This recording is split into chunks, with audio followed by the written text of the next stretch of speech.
Fur mom, itinuturing na anak ang mahigit sa 30 aso at pusa. Pagiging responsableng pet owner ibinahagi.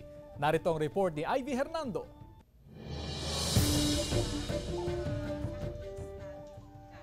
Ilan lang sila sa 20 pusa at 11 aso ni Mads Del Pinado mula Vigan City. Kabisado niya ang pangalan ng bawat isa, lalo't ito raw ang kanyang extended family. Bawat sulok ng bahay, present ang mga fur babies niya. Parang stress reliever na rin po sila.